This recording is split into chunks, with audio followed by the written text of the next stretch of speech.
The Statement of Randolph Carter. A story by H.P. Lovecraft. I repeat to you, gentlemen, that your inquisition is fruitless. Detain me here forever, if you will. Confine or execute me if you must have a victim to propitiate the illusion you call justice.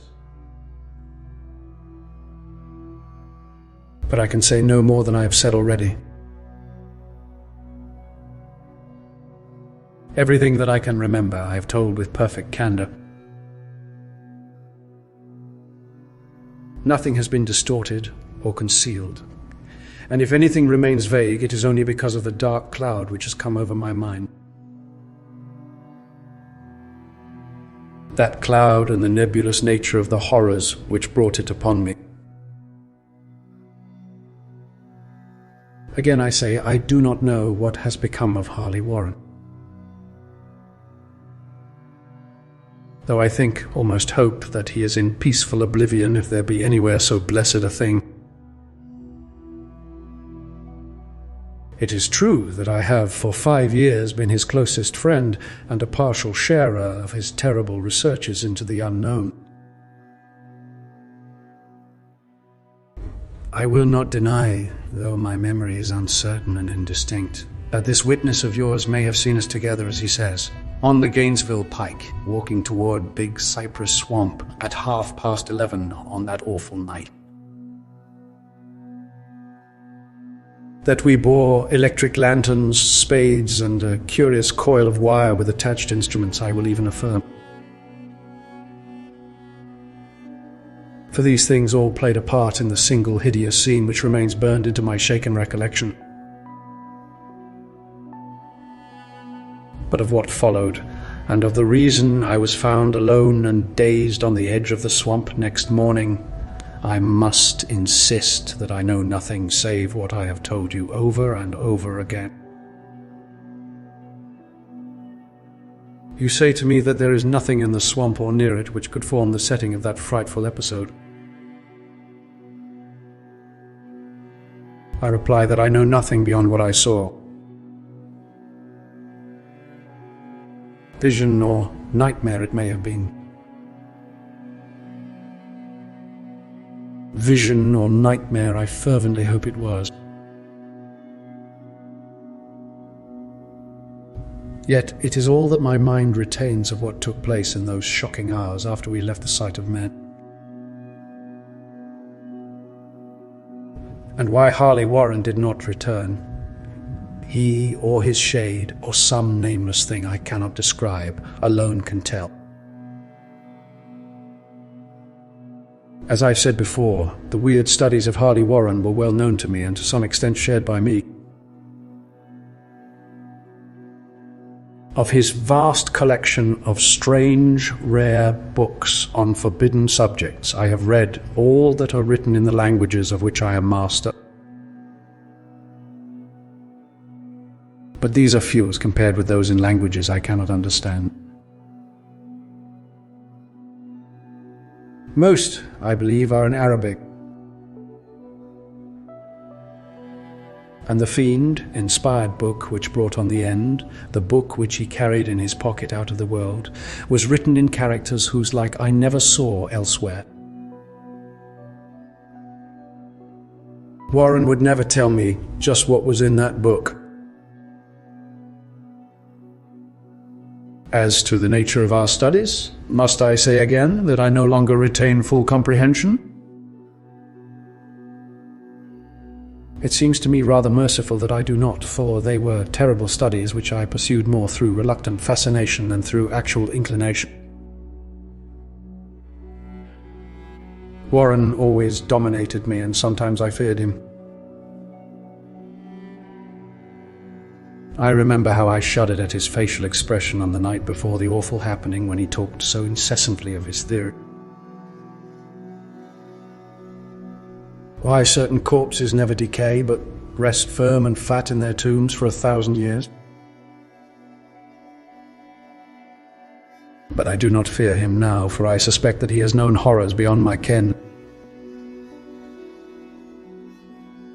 Now I fear for him. Once more I say that I have no clear idea of our object on that night. Certainly it had much to do with something in the book which Warren carried with him. That ancient book in undecipherable characters which had come to him from India a month before. But I swear I do not know what it was that we expected to find. Your witness says he saw us at 11:30 on the Gainesville Pike, headed for Big Cypress Swamp. This is probably true, but I have no distinct memory of it. The picture seared into my soul is of one scene only, and the hour must have been long after midnight. For a waning crescent moon was high in the vaporous heavens.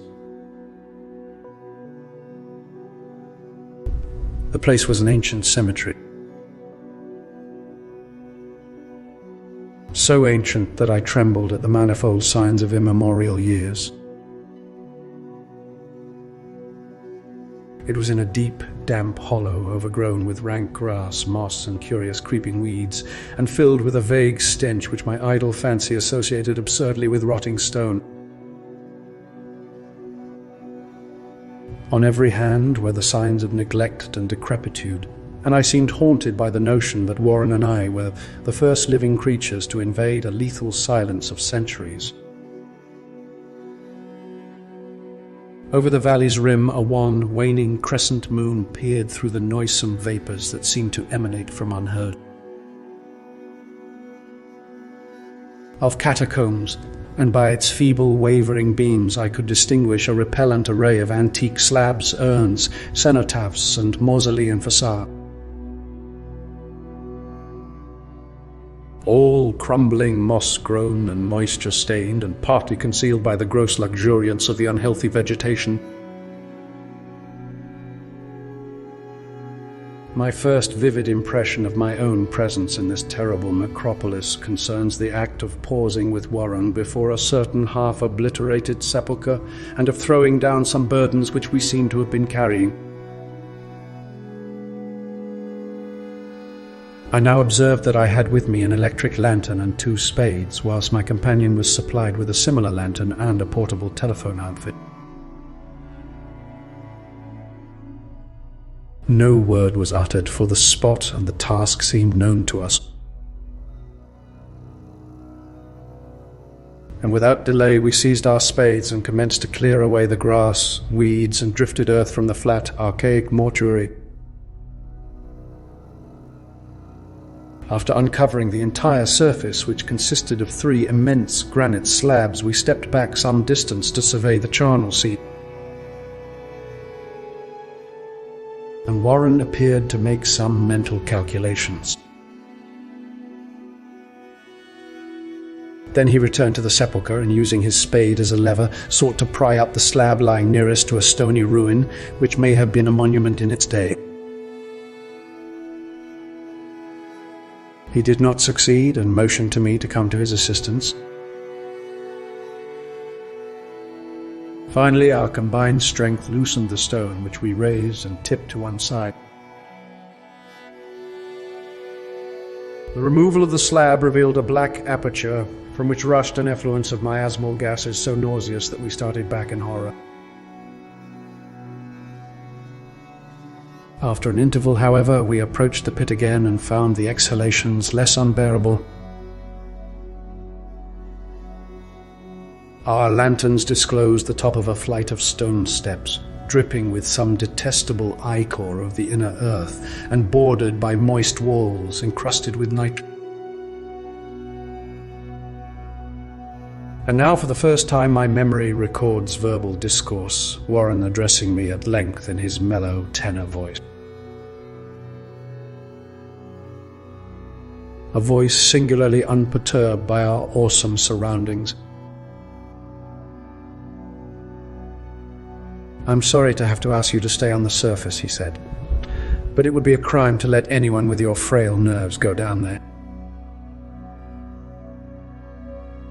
You can't imagine, even from what you have read and from what I've told you, the things I shall have to see and do. It's fiendish work, Carter, and I doubt if any man without ironclad sensibilities could ever see it through and come up alive and sane. I don't wish to offend you, and heaven knows I'd be glad enough to have you with me. But the responsibility is in a certain sense mine, and I couldn't drag a bundle of nerves like you down to probable death or madness. I tell you, you can't imagine what the thing is really like. But I promise to keep you informed over the telephone of every move. You see, I've enough wire here to reach to the center of the earth and back. I can still hear, in memory, those coolly spoken words. And I can still remember my remonstrances. I seemed desperately anxious to accompany my friend into those sepulchral depths, yet he proved inflexibly obdurate. At one time he threatened to abandon the expedition if I remained insistent. A threat which proved effective since he alone held the key to the thing. All this I can still remember, though I no longer know what manner of thing we sought. After he had secured my reluctant acquiescence in his design, Warren picked up the reel of wire and adjusted the instruments. At his nod, I took one of the latter and seated myself upon an aged, discolored gravestone close by the newly uncovered aperture. Then he shook my hand, shouldered the coil of wire, and disappeared within that indescribable ossuary. For a moment I kept sight of the glow of his lantern and heard the rustle of the wire as he laid it down after him. But the glow soon disappeared abruptly, as if a turn in the stone staircase had been encountered, and the sound died away almost as quickly. I was alone, yet bound to the unknown depths by those magic strands whose insulated surface lay green beneath the struggling beams of that waning crescent moon. In the lone silence of that hoary and deserted city of the dead, my mind conceived the most ghastly fantasies and illusion. And the grotesque shrines and monoliths seemed to assume a hideous personality, a half-sentience. Amorphous shadows seemed to lurk in the darker recesses of the weed-choked hollow and to flit as in some blasphemous ceremonial procession past the portals of the mouldering tombs in the hillside. Shadows which could not have been cast by that pallid peering crescent moon. I constantly consulted my watch by the light of my electric lantern and listened with feverish anxiety at the receiver of the telephone. But for more than a quarter of an hour I heard nothing. Then a faint clicking came from the instrument, and I called down to my friend in a tense voice. Apprehensive as I was nevertheless unprepared for the words which came up from that uncanny vault in accents more alarmed and quivering than any I had heard before from Harley Warren. He who had so calmly left me a little while previously now called from below in a shaky whisper more portentous than the loudest shriek. God, if you could see what I am seeing. I could not answer. Speechless, I could only wait. Then came the frenzied tones again. Carter, it's terrible, monstrous, unbelievable. This time my voice did not fail me, and I poured into the transmitter a flood of excited questions. Terrified, I continued to repeat, "Warren, what is it? What is it?"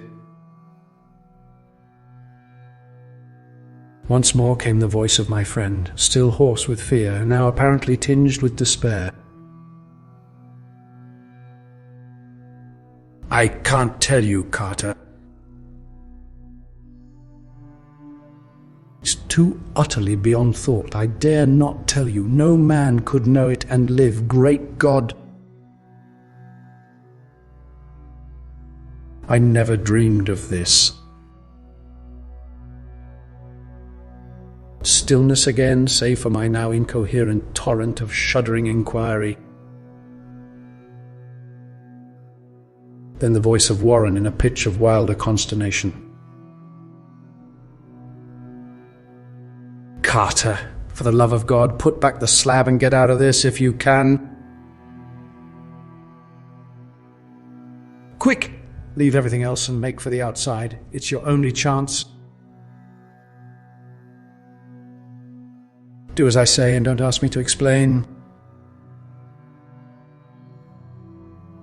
I heard, yet was able only to repeat my frantic questions.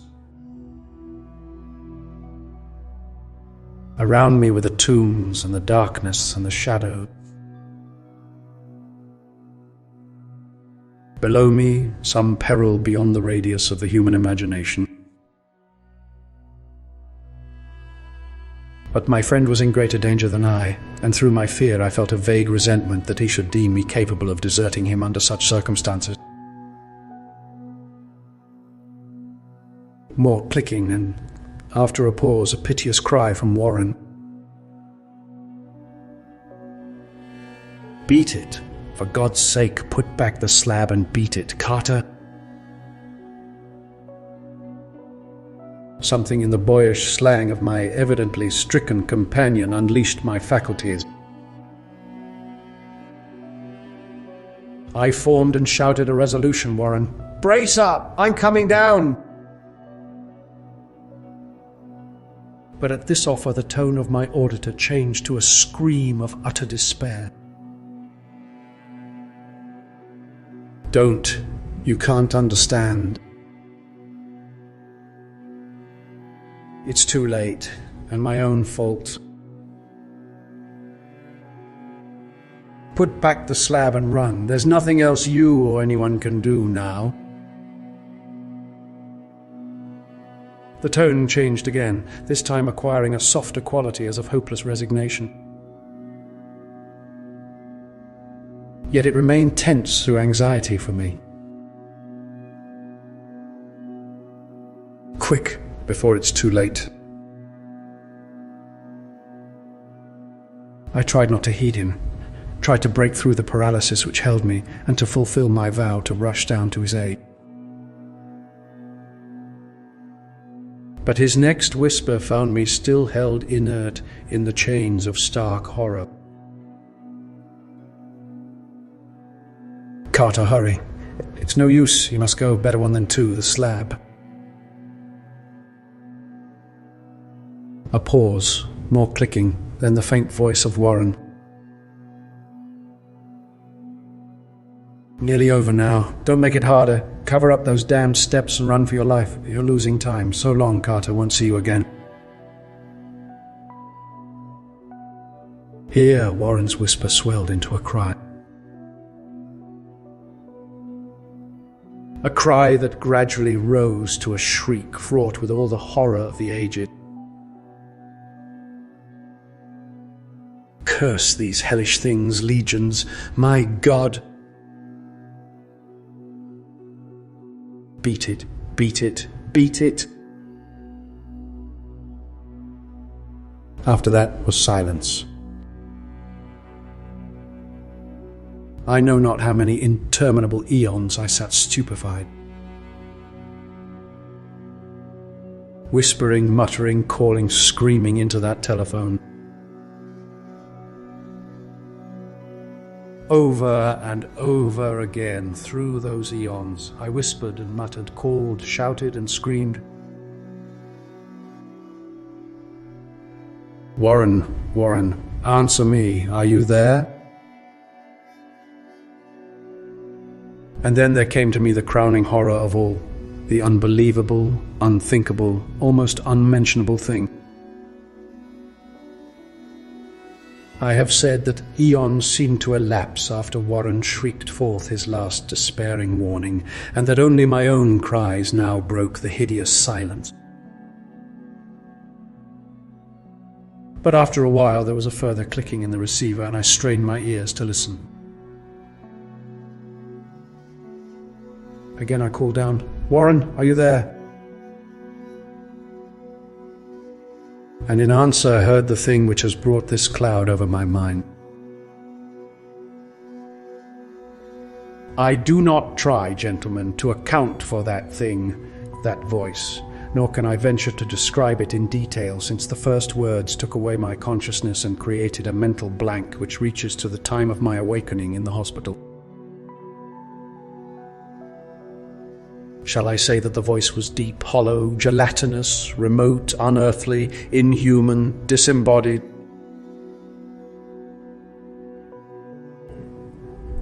What shall I say? It was the end of my experience, and is the end of my story. I heard it and knew no more. Heard it as I sat petrified in that unknown cemetery in the hollow, amidst the crumbling stones and the falling tombs, the rank vegetation and the miasmal vapors. Heard it well up from the innermost depths of that damnable open sepulchre as I watched amorphous, necrophagous shadows dance beneath an accursed waning moon. And this is what it said. "You fool, Warren is dead."